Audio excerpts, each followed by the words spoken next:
Hello guys, हामी चाहिँ आज यहाँ कुन डाँडा रह्यो घ्याबा डाँडामा पुरै मान्छे मरेपछि जलाउने ठाउँ बनाउन आएको। अनि यहाँनिर चाहिँ लामो बस्ने ठाउँ पनि बनाउन आएको।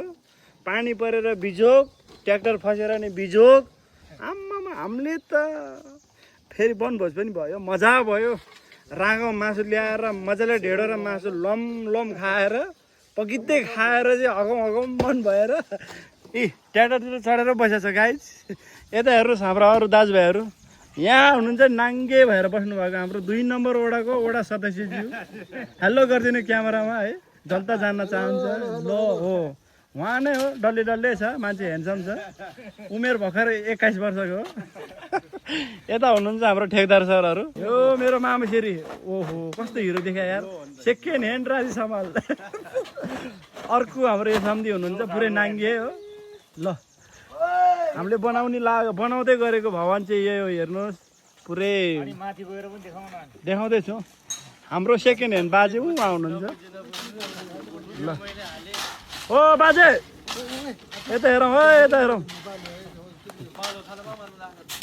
ल आफै हेरिरहेको छ यहाँ पुरै।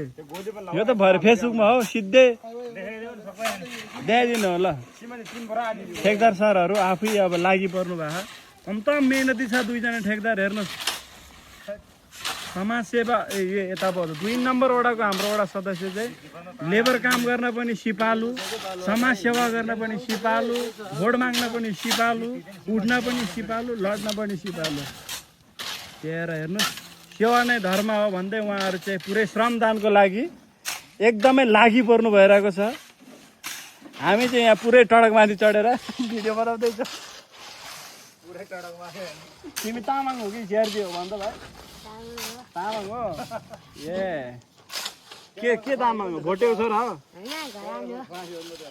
ओइ ट्याडर खलासी हो? ए होइन, होइन त फडाएर नि यो